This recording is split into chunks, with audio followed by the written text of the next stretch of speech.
हिंदी उपन्यास UGC net JRF Hindi साहित्य इकाई 6।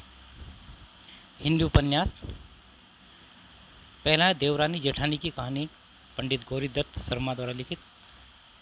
डॉक्टर गोपाल राय इसे हिंदी का पहला उपन्यास बताते हैं। यह 1870 ईस्वी में मेरठ के एक लियो प्रेस से प्रकाशित हुआ था। गौरी दत्त का देवरानी जेठानी की कहानी उपन्यास 35 पृष्ठों में समाहित एक लघुकाय उपन्यास है। हिंदी के प्रथम उपन्यास के मतभेद में यह उपन्यास भी गिना जाता है, जिसमें लेखक पंडित गौरी दत्त शर्मा ने उपन्यास की भूमिका में ही इस उपन्यास के उद्देश्य और ज़रूरत को रेखांकित कर दिया है। यह उपन्यास पढ़ी लिखी और अनपढ़ स्त्री के गुण दोष को रेखांकित करता है। उपन्यास का परम लक्ष्य यही बताता है कि समाज परिवार के लिए पढ़ी लिखी स्त्रियां क्यों जरूरी है। पंडित गौरी दत्त ने अपनी इस कृति में स्पष्ट किया है कि वे इसका प्रणयन स्त्री शिक्षा के लिए कर रहे हैं। वे यह भी लिखते हैं, मैंने इस कहानी को नए रंग ढंग में लिखा है। मुझको निश्चय है कि दोनों स्त्री पुरुष इसको पढ़कर अति प्रसन्न होंगे और बहुत लाभ उठाएंगे। इसमें बनिया परिवार की पृष्ठभूमि द्वारा कथा प्रस्तुत की गई है। पात्र, मुख्य पात्र, पुरुष पात्र। लाला सर्वसुख मेरठ का अग्रवाल बनिया, जिसने अपने पुरुषार्थ से धन दौलत हाट हवेली खड़ी की थी। दौलतराम लाला सर्वसुख का बड़ा बेटा, पिता के व्यवसाय में सहयोग करता है। मुखिया और कन्हैया दौलतराम के क्रमशः पुत्री और पुत्र। छोटे लाल लाला सर्वसुख का छोटा बेटा, रेलवे के दफ्तर में नौकरी करता है। नन्हे और मोहन छोटे लाल के क्रमशः बड़े और छोटे बेटे। स्त्री पात्र ज्ञानो जेठानी दौलतराम की पत्नी और घर की जेठानी बड़ी बहू। यह अनपढ़ और झगड़ालू प्रवृत्ति की है। आनंदी देवरानी छोटे लाल की पत्नी, व्यवहार कुशल और विवेकशील स्त्री। आनंदी देवरानी सुशिक्षित और गुणवान है। पार्वती सर्वसुख की बड़ी बेटी, इसकी शादी दिल्ली में हुई। सुखदेई सर्वसुख की एक छोटी बेटी। गुणपात्र शिवदयाल, बंशीधर कबाड़ी, ज्ञानचंद्र डुंगर, तहसीलदार राम प्रसाद, गंगाराम, भगवान देई, दिल्ला पांडे, मिश्रानी, मुंशी टिकट नारायण, हर सहाय काबली, लाला दीनदयाल, किरपी, बाल विधवा लाला बुलाकीदास, मदरसे में नौकर झल्ला मल। कथासार, इसमें कोई दो राय नहीं है कि इस उपन्यास के केंद्र में नारी को आधार बनाकर पढ़े लिखे और अनपढ़ के बीच का अंतर स्पष्ट किया गया है। लाला सर्वसुख के बड़े बेटे दौलतराम की पत्नी बहू ज्ञानो और छोटे बेटे छोटे लाल की पत्नी आनंदी हैं। ज्ञानो अर्थात जेठानी बेपड़ी स्त्री हैं। वह तनिक भी व्यवहार कुशल नहीं है। सास ससुर देवरानी छोटी बहू सबसे उसकी खटपट लगी रहती हैं। छोटी बहू अर्थात देवरानी पढ़ी लिखी और समझदार है। उसकी व्यवहार कुशलता से लाला सर्वसुख और उनकी पत्नी सहित पूरा परिवार संतुष्ट रहता है। देवरानी जेठानी उपन्यास अनेक सामाजिक कुरीतियों, बाहडंबरों, धार्मिक अंधविश्वास आदि पर करारी चोट करता है। आभूषण प्रियता, विवाह में फिजूल खर्च, झाड़ फूंक आदि की चर्चा हुई है। अलगोजे की समस्या भी इस उपन्यास में चित्रित हुई है। परिवार में वृद्ध की स्थिति क्या हो जाती है, उपन्यास इस पर भी हल्की सी रोशनी डालता है। हिंदी के इस प्रथम माने जाने वाले उपन्यास की खास बात यह है कि इसमें लोक जीवन के चटक रंगों का सुंदर प्रयोग हुआ है। उपन्यास का अंत बंटवारे से होता है, जहां बड़े बेटे दौलतराम के हिस्से में दुकान, जबकि छोटे बेटे छोटे लाल के हिस्से में मकान आता है।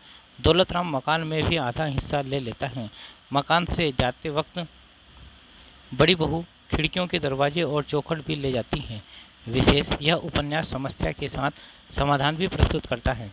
उदाहरण के लिए झाड़ फूंक की जगह डॉक्टर को दिखाना, वृद्ध समस्या के बीच देवरानी द्वारा सेना का आदर्श प्रस्तुत करना।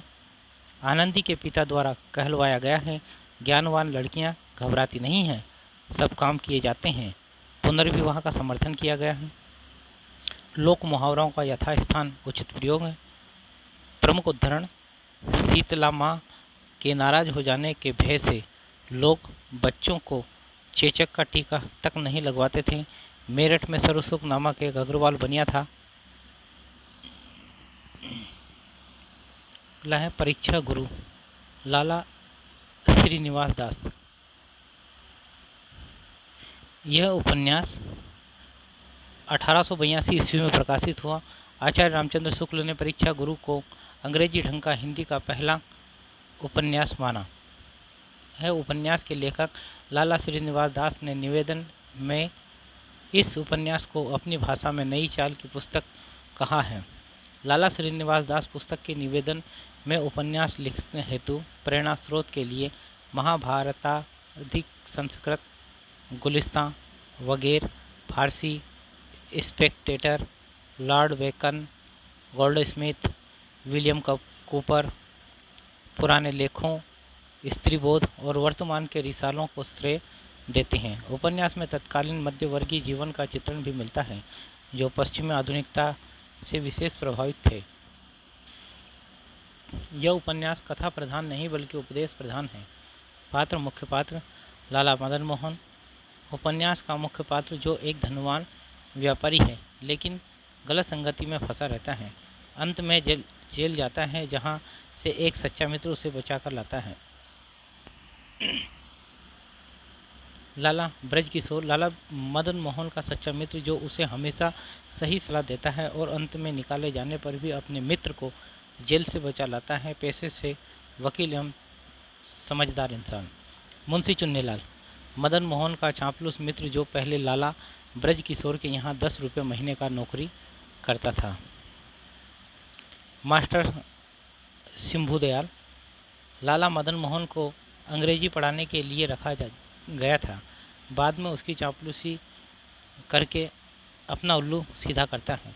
हरकिशोर, लाला मदन मोहन से बेर हो जाने के कारण सभी व्यापारियों को भड़काकर लाला मदन मोहन पर मुकदमा करवाता है। गौणपात्र, कामिनी, मदन मोहन की पत्नी, प्रेमवदा, ब्रजकिशोर की पत्नी, पंडित पुरुषोत्तम दास मित्र, हकीम अहमद हुसैन मित्र, बाबू बैजनाथ मित्र, लाला हरदयाल मित्र, हरगोविंद पंसारी का लड़का, मिस्टर ब्राइट, निहाचंद मोदी, आगा हसन जान। कथासार, इस उपन्यास की कहानी दिल्ली के एक ऐसे कारोबारी व साहूकार लाला मदन मोहन की है जो एक समृद्ध वैश्य परिवार में जन्म लेता है और उसे अपने पिता की मेहनत व धीरज से बड़ी दौलत विरासत में मिलती है। लेकिन वह पश्चिमी आधुनिकता के प्रवाह में पड़कर लगातार अपव्यय करता है। वो युवावस्था में गलत संगति में पड़कर अपनी सारी दौलत को बेचता है।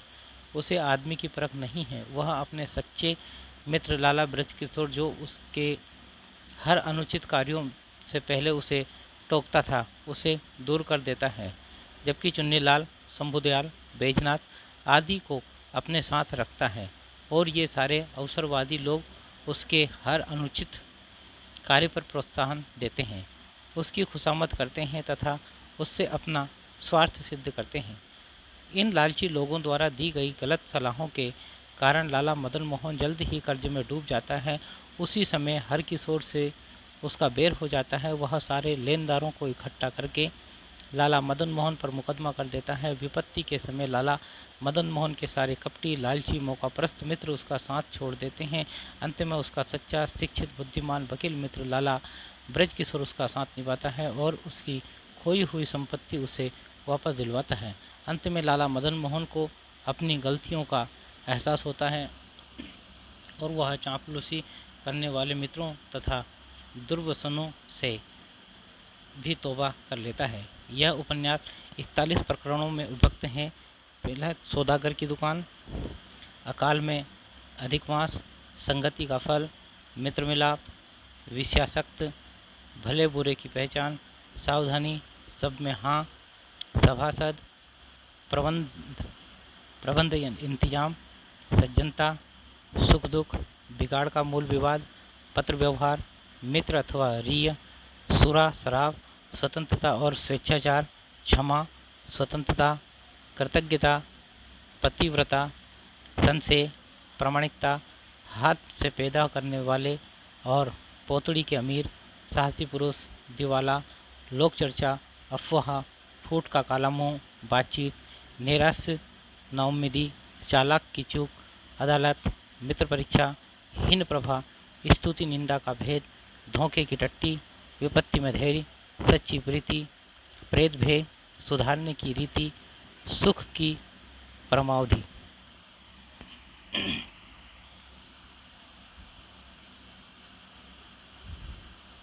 विशेष उपन्यास में प्रतीकात्मक रूप से ईस्ट इंडिया कंपनी द्वारा भारत के आर्थिक शोषण और लूट का यथार्थ चित्रण किया गया है। इस उपन्यास के हर प्रकरण की शुरुआत संस्कृत, ब्रज, फारसी आदि भाषा के साथ साथ इंग्लैंड, यूनान आदि के प्रमुख विद्वानों के विचारों के पदानुवाद से होती है। उपन्यास दिल्ली के आसपास की बोलचाल की भाषा में लिखा गया है। उपन्यास में आए पदों की भाषा ब्रज है, जबकि गद्य की भाषा खड़ी बोली। ये उस युग के प्रभाव का कारण है। उपन्यास में तत्कालीन समाज में व्याप्त अशिक्षा, लोभ, प्रपंच, दिखावे और दयनीय स्थिति की समस्या आदि पर प्रकाश डाला गया है। प्रमुख उदाहरण: अपनी भाषा में यह नई चालाकी पुस्तक होगी। यह सच है कि नई चाल की चीज़ देखने को सच्चा ही ललचाता है, सबका ही ललचाता है, परंतु पुरानी रीति के मन में समाये रहने और नई रीति को मन लगाकर समझने में थोड़ी मेहनत होने से पहल पढ़ने वाले का जी कुछ उलझने लगता है और मन उलट जाता है। बलायत की सब उन्नति का मूल लॉर्ड बेकन की यह नीति है कि केवल विचार ही विचार में मकड़ी के जाले न बनाओ, आप परीक्षा करके हरेक पदार्थ का स्वभाव जानो। Mister bright. प्रीति का सुख ऐसा ही अलौकिक है। संसार में जिन लोगों को भोजन के लिए अन्न और पहनने के लिए वस्त्र तक नहीं मिलता, उनको भी अपने दुख सुख के साथी प्राणोपम मित्र के आगे अपना दुख रोक और छाती का बोझ हल्का करने पर, अपने दुखों को सुन सुनकर उससे जी भर लाने पर, उसके धैर्य देने पर, उसके साथ में अपनी डबडबाई हुई आंखों के आंसू पूछ जाने पर जो संतोष होता है, वह किसी बड़े राजा के लाखों रुपए खर्च करने से भी नहीं हो सकता। लाला हरदयाल। परोपकार की इच्छा ही अत्यंत उपकारी है, परंतु हद में आगे बढ़ने पर वह भी फजूल खर्ची समझी जाएगी और अपने कुटुंब परिवारादि का सुख नष्ट हो जाएगा। जो आलसी अथवा अधर्मियों की सहायता की तो उससे संसार में आलस्य और पाप की वृद्धि होगी। इसी तरह कुपात्र में भक्ति होने से लोक परलोक दोनों नष्ट हो जाएंगे। न्यायपरता यद्यपि सब वृत्तियों को समान रखने वाली है, परंतु इसकी अधिकता से भी मनुष्य के स्वभाव में मिलनसारी नहीं रहती, क्षमा नहीं रहती। लाला ब्रजकिशोर। हिंदुस्तान की भूमि में ईश्वर की कृपा से उन्नति करने के लायक सब सामान बहुतायत से मौजूद है। केवल नदियों के पानी ही से बहुत तरह के कले चल सकती हैं, परंतु हाथ हिलाए बिना अपने आप ग्रास मुख में नहीं जाता। नई नई युक्तियों का उपयोग किए बिना काम नहीं चलता। लाला ब्रजकिशोर। देश की उन्नति अवनति का आधार यहाँ के निवासियों की प्रकृति पर है।